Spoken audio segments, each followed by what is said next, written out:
Hey guys, we're here with Benny here at the Passing Junction Rock and Gem Club, and he's continuing on with the carving of the Peridot.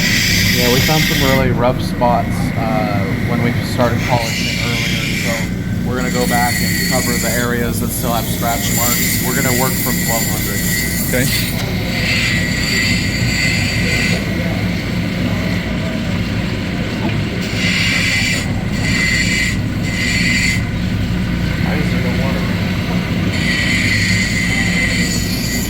Oh, is it off here? No.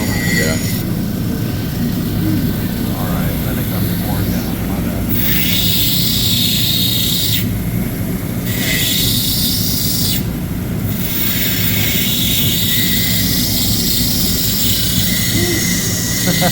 Taking a bath. Oh yeah. Taking a bath.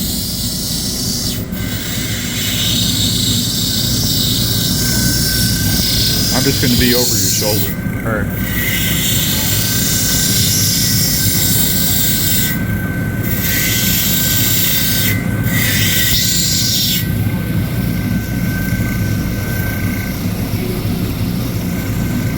Now what grid is that, Benny? This is a micron belt, so instead of silica carbide, it's actually a micron mesh, which is a pre-polished 12,000, or excuse me, 1200. 1200. Okay. We're on this opposed to the silica carbide belt because we are really done cutting. We don't want to remove anything else. Just get some of those scratches a little bit less, a little buffed out. Gotcha. It's looking really awesome. Yeah, actually, this is part of the results of, if you refer to the first part of the video where we left off, there was a lot of polish in all of the cracks and crevices. I actually took it home and ultrasonic cleaned it for a good 15 minutes. Pretty hot when it came out, but all of it had dissolved out of everything. Oh, nice. Looks beautiful. We're pretty well rounded on this piece right now. You know, this belt, albeit you have to be pretty soft because it is a mesh, a microscopic mesh. You could quite literally polish your nails on it, but it does definitely wear away. So we don't want to take away much. Just want to open it up and let it receive the polish a little bit better. I did bring my 14,000 and 50,000 polish, so we will definitely bust that out on the wheel today. Very nice. Give it another once over. It still can be very matte, and when it dries, very matte texture. I can see that a little bit there. Yeah. It's definitely to be expected because there are 3 different types of minerals essentially going on here. You know, we've got the Peridot, we've got forsterite, and then we've also got the olivine, which all vary in hardness and its constituent mineral makeup. Like the olivine is very heavy in iron.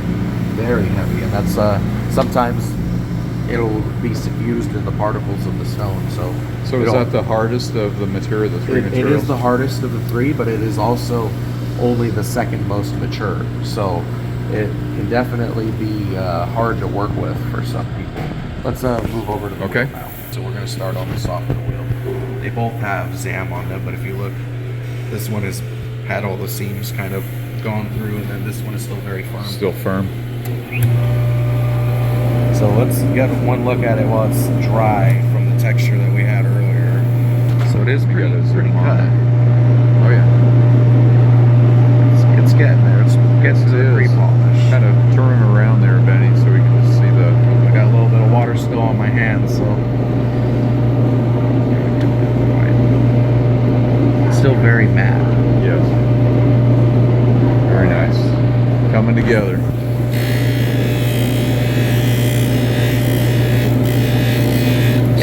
So the ZAM that you're using, this is about a 1200, you say? Yep, 1200. Same thing we just came off of. Okay. And then we don't really have to worry about that slow process that we went through in the beginning because there were still so many uneven spots. The friction was still just a lot for it to handle. So now we've got to the point where all of it's 1200 pretty confidently all around. So we can pretty liberally move along this. Okay.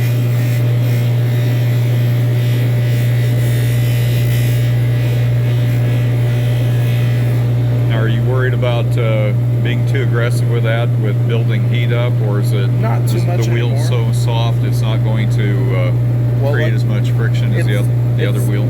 Definitely, that's why we did go to that first, because this will only do so much. It may give it a very polished look, but this isn't wax, so it does have an oil composition to it where it when it heats up it melts into it, so it may look very polished compared to what it really is. Okay. So, you know, if you really have to keep it that close and high, you know, give it a good wipe down, it's still getting there. It's very polished compared to what it was just a second ago. Oh yeah.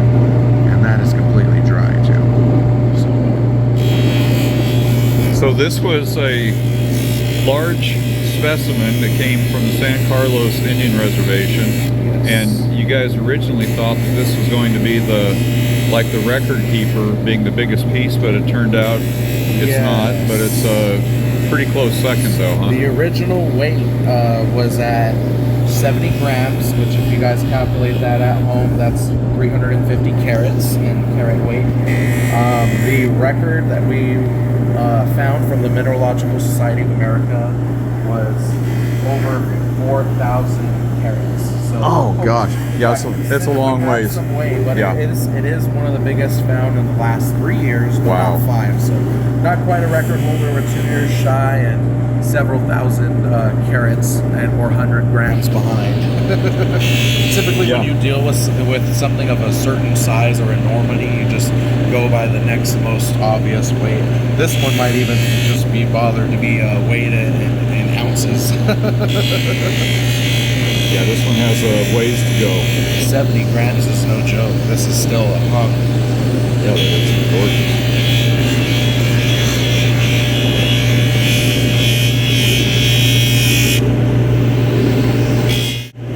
Notice how last time I started from this end, and I told you about how it was going to be hard to do it after, and we didn't make that mistake this time.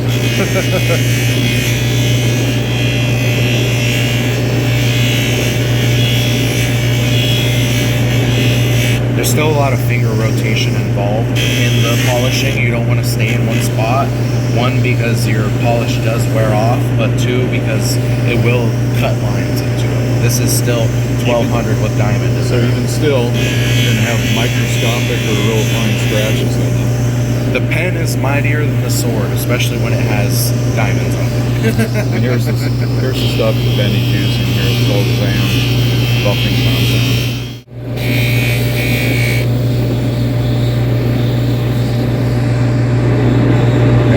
Little patch right there that I mentioned before is still there, so I'm gonna have to pay a little bit more attention to it right now.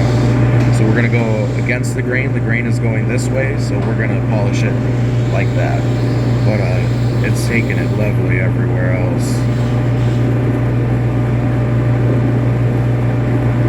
It's beautiful. Yeah, it's really come into the grain a lot. There's a lot of depth to it now. So here's that spot. I'm gonna. So not much you can do with that area right there. It's kind of like creviced in there, because if you remember when I was biting it at the hard wheel, I think what happened is because the area is so small, I had really just missed it. And then every time I am using those rolling motions, it's escaping the rolling motion, so I have to really focus on that one area. I can't, you know what? We'll move it over to the hard wheel for just a second to get that a little bit buffed out. But what I'll probably have to do is get a lower grit one, maybe like a 600 grit piece, and then start to depolish it basically right in that area. Okay. So you'll hear the difference too. Oh yeah. It's like a saw going through plywood. Yeah, really. It'll leave marks, so I have to be cautious about exactly how much I allow to happen in that one spot. So I'm going to give it little rotation so it's focused on that area, but it's not sitting in one spot. There should be a pretty immediate difference. This, is much more polished than it was a second ago. But right there, right above my nail. So that's what we're targeting right now.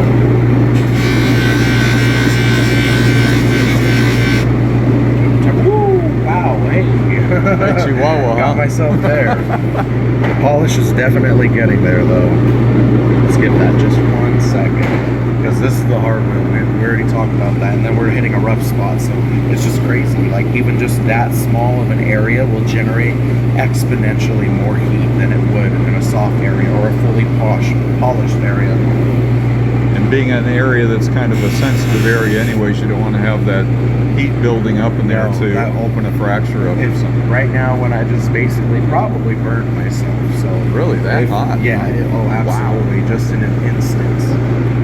And I had thought to myself, you know, I think 5 seconds is a little long on this wheel. Yeah. And it was the second pass I was making on it, and I didn't give any space in between it. So that was a little bit of quick-footedness on my part. I should not have been so hasty.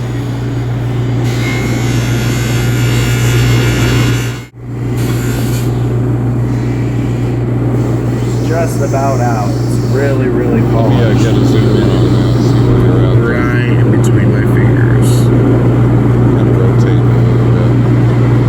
Yeah, there you go. Okay. That's the rough patch we're working out, but it's getting up there. It's pretty polished, but you can still plainly see the grain the way it was going. But if you referred earlier in the video when we did first look at it, it's much larger in size. Yeah. But this is reduced, and the grain is much tighter because it's getting to the bottom of it.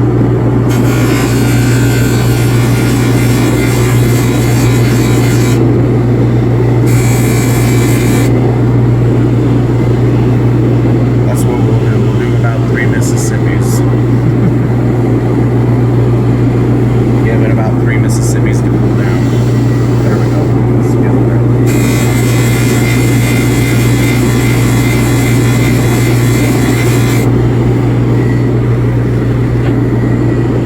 Really getting in there.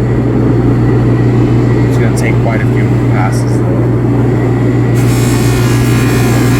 As a matter of fact, let me cheat a little bit and load it up real quick. Maybe I've been cutting a little bit off of it.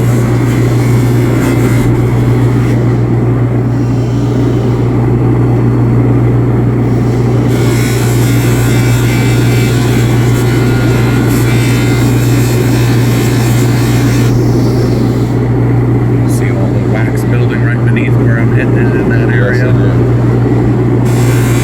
That'll go back to the ultrasonic cleaner tonight, then I imagine. Yes, but in the meantime, just to get it to the 50,000 polish, we'll definitely give it a Dawn scrub first.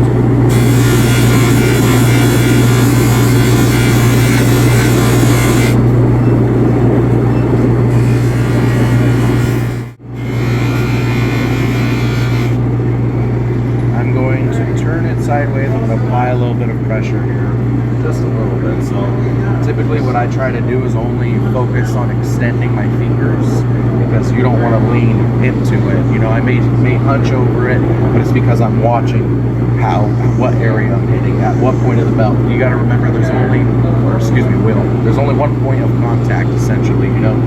So you want to make sure that you're angling it the right way, hitting that point of contact.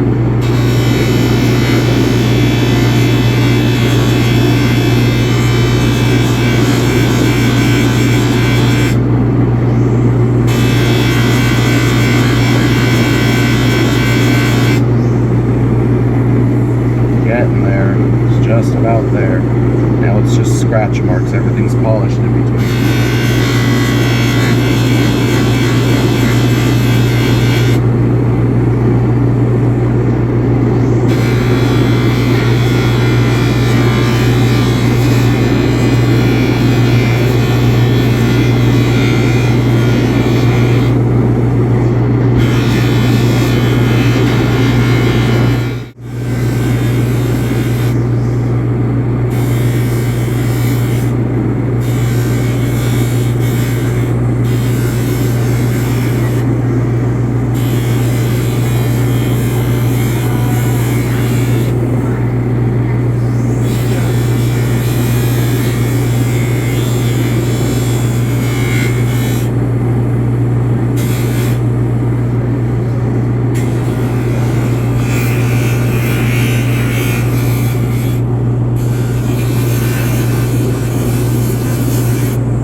Wax on here that it may look matte, but it's because of the oily substance sticking to my fingers, and then touching it everywhere. So we're gonna have to give this a Dawn scrub real quick and see where we're at.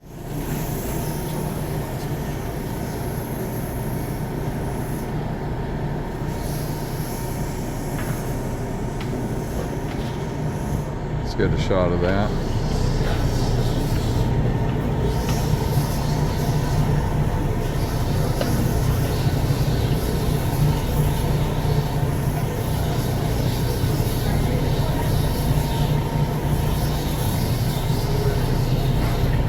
Still some areas that need a little bit of loving, but it'll get that in the 50,000. Getting to it. Yeah, we really left a lot of this all completely natural. Yeah, I like that. I like that area that you were originally concerned about that juts out, that you thought would cleave off, but it's that's really pretty at the top there, you know, that crystal, really pretty. Do you hear the difference? Even though this is a firm belt, so it's really soft on the outside from using it and cleaning out the paste from it, but also from how firm this is. So.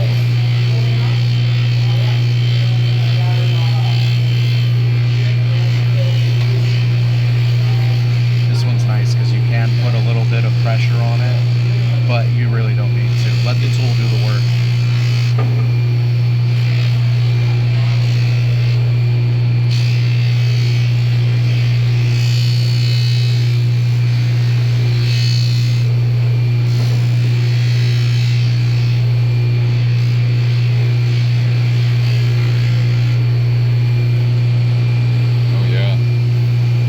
Bringing it right up to the next stage of polish. And there's no heat pretty much at all. Really? It's just because of how the way this belt, this wheel is. It's partly has to be with how well worn that the top is, but I've also preserved all of the stitches too. So, you know, that one, if I did this on there, I'd burn my hands, but this is very low friction. Look at how that is shining now. It's all very even. This will be, as soon as we take it to the 50,000, oh my goodness, this is really it's gonna look green. And this is a 12,000. So remember I spoke earlier on that wheel over there, I said 12,000. That's 1,200, that's 1,200. This is 12,000. 12,000. So 12 and 3 zeros. So it is higher grit than this, which just means it has finer particles and a higher concentration of them as well.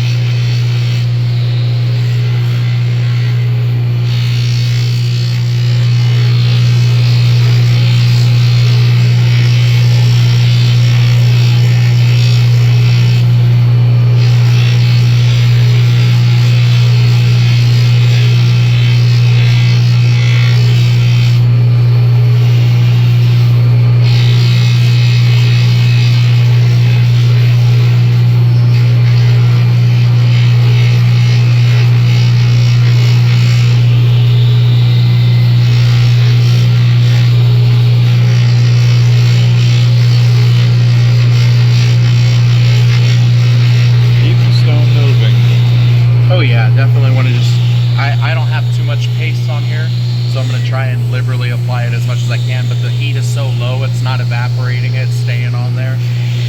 Another advantage to working patiently is you preserve your materials, you preserve your wheels, you preserve your paste, your stone.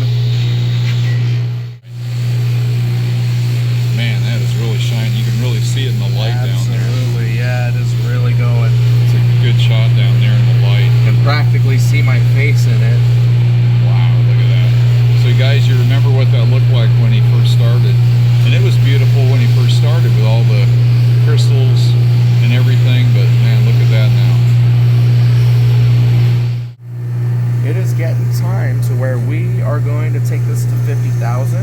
It is up at 12 right now. Yeah, look at that. And it is just all over. It's pretty almost getting to mirror shine. You know, guys, it doesn't do, the camera doesn't do it any justice. You have to see it.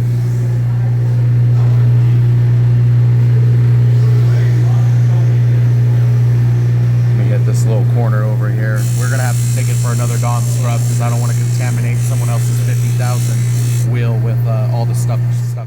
Okay, so we're back. We took a little break. Yeah, we took the 50,000 wheel from up here that the club provides.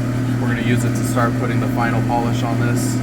You know, we've been touching it and stuff, and it's still got a great shine. You can see every one of the lights above us in it. Pretty much, it's almost a mirror polish. We're gonna get there. Really is. Just beneath that. So let me go ahead. So you're gonna kick it up one notch here. Yeah. Well, actually, Nice. it's several because I could realistically go 20,000, 40,000, There you go. then 50, but there's also 100,000 grit. But I don't. That's a little. How do you say? Expensive for my taste. So we're jumping from 12,000 to 50,000, right? Yes, sir. Okay.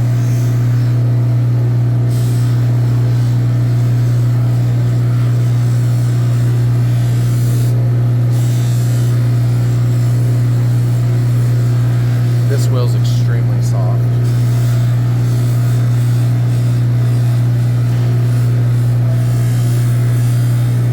Is this your wheel or the club wheel? This is the club wheel.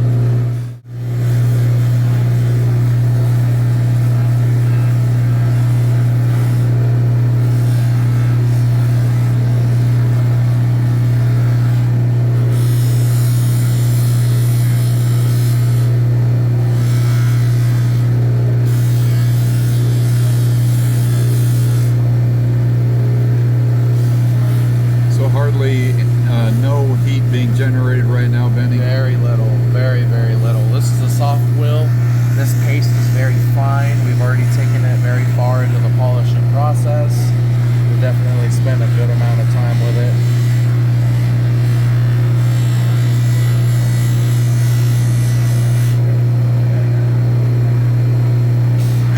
Beautiful. Yeah, Wow. it's definitely getting there. See right down into it, and then when I take it home and give it the ultrasonic, it'll open it up just a little bit more. You know, with these soft belts, we don't say you can add more pressure, but essentially you can push a little bit more because the seams are very far back, so it you can almost envelop your stone in it. You know, like a corner like this, it just kind of hugs all sides of it. It really gets that polish on all sides. Right. Makes sense. And the softer belt also reaches real deep into the crevices. So like right there, that big old pit right here, I can reach right into that with the corner of this. Very nice. You can hardly tell it's there, even really by the naked eye because of how polished it's getting in there. This is going great. This is the part of the process that's honestly the most gratifying. Oh yeah. See the whole polish come out even instead of, you know, just like earlier when we first started, that matte area is Right. very... So how hard is it to switch from doing like a specimen, what you're doing right now, compared to faceting and trying to get perfection out of, you know, a faceted stone? How hard is that for you to work when you're working on this? Is it your tendency to want to, like, oh no, I got to get that area, you know, is trying to render the best eye clarity out of things. We can definitely view examples of that in my cutting stones I have available at the table. There's just something about the process of cutting them that's so intimate that really keeps me in one state of mind. And like I said before, you know, jokingly, but quite literally, is that this is a very meditative process. So, you know, it's just, when it comes to faceting, you have to be millimeter by millimeter, and your thoughts have to be even sharper because you have to compensate for human error and for the unknowns of your material that you're working with. wow. So I find myself trying to follow guidelines when it comes to freeform stuff, and I'll end up eliminating more material than necessary instead of just really enjoying the beauty out of them. You know, it's not that there isn't cuttable pieces in this, but I have a hard time not dissecting everything. just like when I was going through the beds in the very beginning, those portions where the crystal had been growing off of it, separate crystals. I was very, very cautious about stopping and going and checking, and it was very helpful that I was showing the process to the camera as well, because it kept me thinking about, well, do I really want to take it further? I see. Especially because I typically would never start on a diamond wheel with Peridot. It's just not worth it, typically. So you typically would be on a belt? Yes, all the way down. There are times I'll even cheat and I'll take the used belts from the club and I'll actually use those to polish.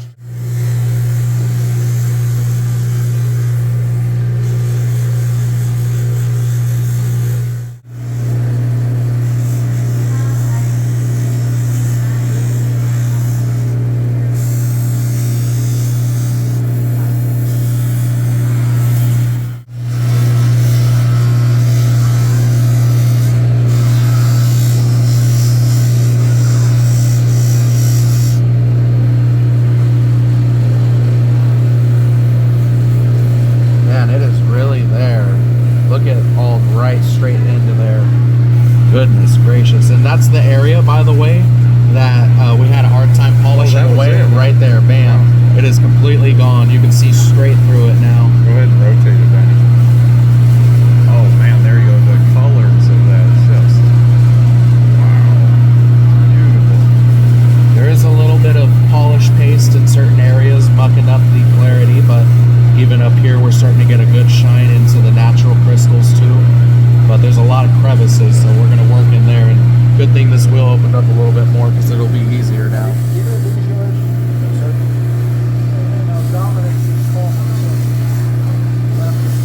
Oh, her.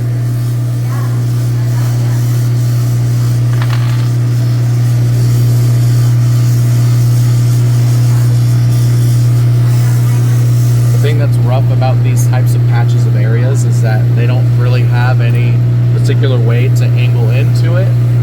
So, you know, if worst comes to worst, I might at home just bust out the Dremel with a small polishing tip and a little bit of polishing paste and just get into these little areas. You know, the main crystal up here was what had the most clarity. Yes. You know, oh, look at that, just all the way through. But it's real hard to get that polish in there, especially since we didn't want to cut it away. So it's all up to fabric and handwork. So you might do that by hand. It's crazy. Depending on where you hold it, you can see just straight into it. Oh my goodness. See, that's why I'm really glad I didn't take down this white part. It's where one of the crystal beds was growing out of. I'm really glad I didn't go further because it would have cut into this beautiful section all right here. Even right here would have affected that. So definitely caution was on our side. That stone.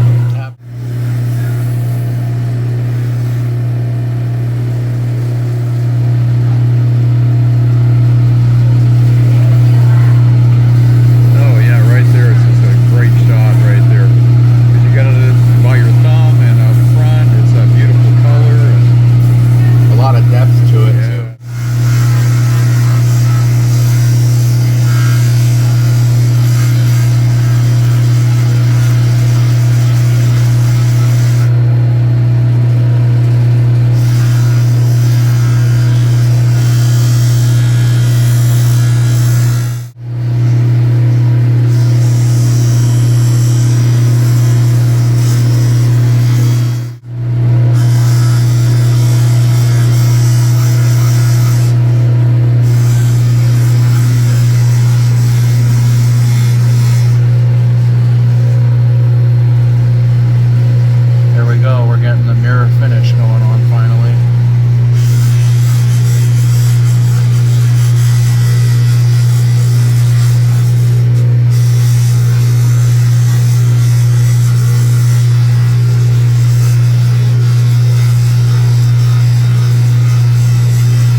consistent the polish is, because it might, a little bit might be oil transfer every time you buy one.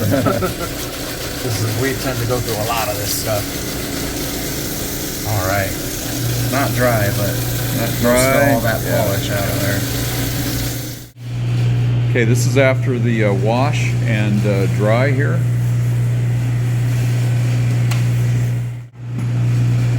Look at the crystals inside there. You're going to see inside of it all the different layers. Crystals, how it formed. That area needs just a little bit more. It kind of looks like a giant pickle. It does. Access, it's real polished right above on that nodule, and right in that corner it gets a little bit matte, so definitely need some love in there. So that you'll hit with the Dremel. Definitely With those will fine do. tools, yeah. Get a little soft bristle brush in there and put some And then polish once it's on that. ultrasonic cleaned, it'll definitely bring out just a bit more in there. Wow, it's just beautiful. Can't wait to see it outside. Absolutely. Still a hefty nugget. Good